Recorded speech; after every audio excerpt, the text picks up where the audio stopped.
कभी सोचा है आपके प्लेट में जो खाना है उसके पीछे की कहानी क्या है? ये कहानी है मेहनत की, एक लिमिटेड जमीन की और टेक्नोलॉजी की कमाल की पावर की। और सुनो, ये सिर्फ एक गांव की कहानी नहीं, ये इंडिया के लाखों गांव की कहानी है। आज हम इसी पजल को सॉल्व करने वाले हैं। हम देखेंगे कि कैसे एक गांव के लोगों ने अपनी लाइफ बदल दी, एक ही जमीन के टुकड़े पर साल भर अलग अलग फसल उगाकर। तो चलिए शुरू करते हैं पालमपुर की कहानी। Welcome to our explainer on Palampur. हम इस गांव को एक केस स्टडी की तरह यूज करेंगे ताकि हम पुराने और नए फार्मिंग मेथड्स के बीच का फर्क देख सकें। और हम ये भी समझेंगे कि आप प्रोडक्शन कैसे बढ़ाते हो जब एक चीज जो आप बढ़ा नहीं सकते वो है जमीन। तो ये रहा आज का हमारा रोड मैप। सबसे पहले पालमपुर से जान पहचान करेंगे, फिर खेती के नए तरीकों पर नजर डालेंगे, उसके बाद ग्रीन रेवोल्यूशन के फायदे और नुकसान को तौलेंगे और आखिर में गांव की उस दुनिया में चलेंगे जो खेती से आगे है। तो चलिए सबसे पहले पालमपुर की सैर करते हैं। एक ऐसे गांव की कल्पना कीजिए जो शहर से ज्यादा दूर नहीं है, सड़कें अच्छी हैं और ज्यादातर मॉडर्न सुविधाएं भी मौजूद हैं। देखिए, पालमपुर कोई असली जगह नहीं है, लेकिन यह वेस्टर्न यूपी के एक अच्छे खासे डेवलप्ड गांव को रिप्रेजेंट करता है। यहाँ स्कूल्स हैं, हेल्थ सेंटर है और सबसे इम्पॉर्टेंट बिजली है।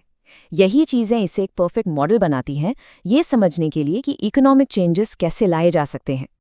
लेकिन यहाँ एक बहुत बड़ा चैलेंज है। यहाँ के 75% लोग खेती पर निर्भर हैं, पर ज़मीन तो फिक्स्ड है, उसे खींचकर बड़ा नहीं किया जा सकता। ये बिल्कुल वैसा है जैसे आपके पास साल भर सभी सब्जेक्ट्स के लिए सिर्फ एक ही नोटबुक हो।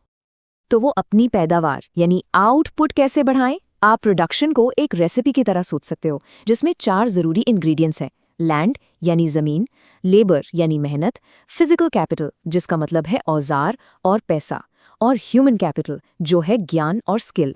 चलिए तीसरे इंग्रेडिएंट पर फोकस करते हैं, फिजिकल कैपिटल। इसमें प्रोडक्शन में इस्तेमाल होने वाले सभी इनपुट्स आ जाते हैं, औजारों से लेकर कच्चे माल तक। इसके 2 टाइप्स को समझने के लिए एक सिंपल सा स्कूल प्रोजेक्ट का एग्जाम्पल लेते हैं। तो फिक्स्ड कैपिटल वो चीज़ है जो आप बार बार यूज करते हो, जैसे प्रोजेक्ट के लिए आपकी सिजर्स। एक किसान के लिए ये उसका ट्रैक्टर है।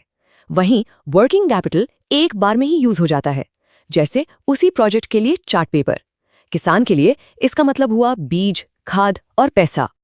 और ये 4 चीज़ों की रेसिपी सिर्फ खेती के लिए नहीं है। एक छोटी सी दुकान से लेकर एक बहुत बड़ी फैक्ट्री तक प्रोडक्शन के यही 4 फैक्टर्स हमेशा काम आते हैं। ये इकोनॉमिक्स का एक यूनिवर्सल रूल है, समझ लीजिए।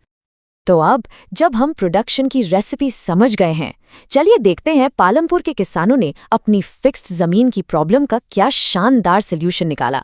उनका अप्रोच सिंपल था, एक जमीन 3 फसल।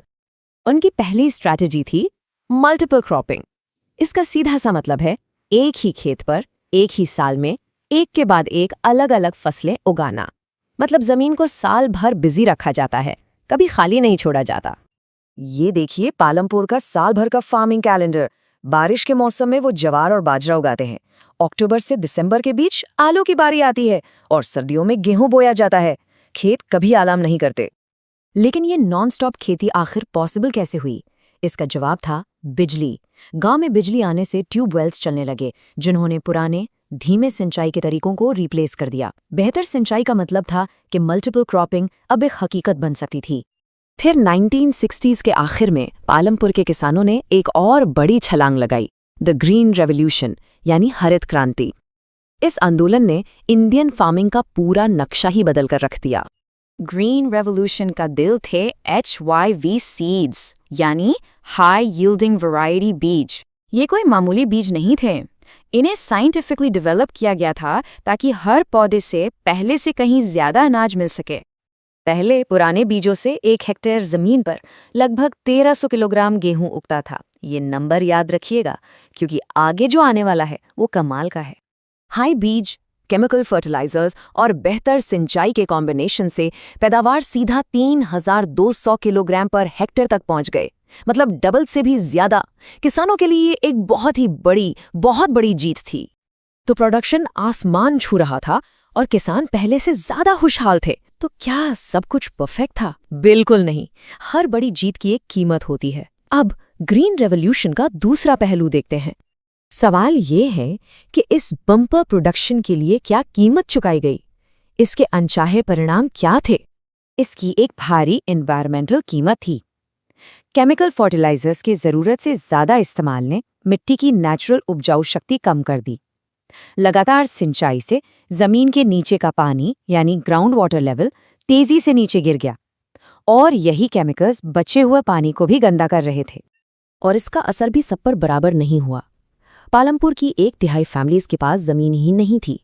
आधे से ज्यादा छोटे किसान थे। सिर्फ 13% ही मीडियम या बड़े किसान थे। ग्रीन रेवोल्यूशन का असली फायदा इसी छोटे से ग्रुप को मिला जिनके पास जमीन और पैसा दोनों थे। जिनके पास जमीन नहीं थी उनकी हालत और खराब थी। सरकार ने मिनिमम मजदूरी 300 रुपए पर डे रखी थी, लेकिन दल्ला जैसे मजदूरों को सिर्फ 160 रुपए मिलते थे, क्योंकि काम के लिए कंपटीशन इतना ज्यादा था कि उन्हें कम पैसों में काम करना पड़ता था। चलिए, अब एक सवाल आपके लिए। थोड़ा रुककर सोचिए, अगर आप पालमपुर के एक छोटे किसान होते तो क्या आप केमिकल फर्टिलाइजर्स इस्तेमाल करते? आपको पता है कि इससे ज़मीन को लंबा नुकसान होगा, लेकिन आपको ये भी पता है कि इससे इस साल की फसल बढ़ जाएगी। कमेंट्स में हाँ या नहीं लिखो और रीज़न ज़रूर बताना। ये सवाल सिर्फ पालमपुर का नहीं है, ये आज दुनिया के सामने है। शॉर्ट टर्म फ़ायदा देखें या लॉन्ग टर्म नुकसान से बचें। इसी टेंशन की वजह से आज ऑर्गेनिक फार्मिंग और सस्टेनेबल एग्रीकल्चर जैसे शब्द इतने ज़रूरी हो गए हैं। तो हमने खेती की चुनौतियां देखी। सबके पास ज़मीन नहीं है और आगे बढ़ना मुश्किल है। तो सल्यूशन क्या है?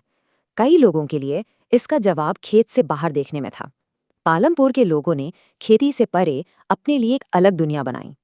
खेती के अलावा गांव में दूसरे काम भी खूब फले फूले। कुछ लोग भैंस पालते और दूध बेचते। कुछ ने घरों से ही छोटे मोटे मैन्युफैक्चरिंग यूनिट्स शुरू कर दिए। दुकानदारी आम थी और क्योंकि पालमपुर आसपास के कस्बों से जुड़ा हुआ था, ट्रांसपोर्ट एक बड़ा बिजनेस बन गया। और ये सिर्फ एक कहानी नहीं है। ओडिशा के एक असली गांव का ये डेटा देखिए। यहाँ 42% लोग किसान हैं, लेकिन लगभग 60% लोग दूसरे प्रोफेशंस में काम करते हैं। ये दिखाता है कि इंडिया के असली गांव में भी एक डाइवर्स मिक्स्ड इकोनॉमी होती है। इससे क्या फर्क पड़ता है? एक गांव की इकोनॉमी को एक इन्वेस्टमेंट पोर्टफोलियो की तरह सोचिए।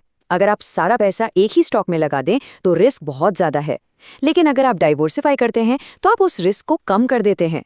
नॉन फार्म एक्टिविटीज़ एक गांव की इकोनॉमी के लिए बिल्कुल यही काम करती हैं। तो पालमपुर की कहानी सिर्फ एक गांव की नहीं है।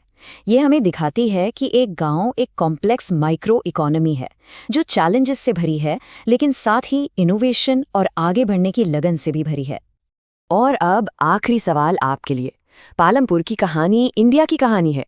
जैसे जैसे हमारे शहर बढ़ रहे हैं और टेक्नोलॉजी बदल रही है, आपको क्या लगता है इंडिया के गांव का फ्यूचर कैसा होगा? क्या वो छोटे शहर बन जाएंगे या अपनी अलग पहचान बनाए रखेंगे? अपने विचार ज़रूर शेयर कीजिए। देखने के लिए शुक्रिया।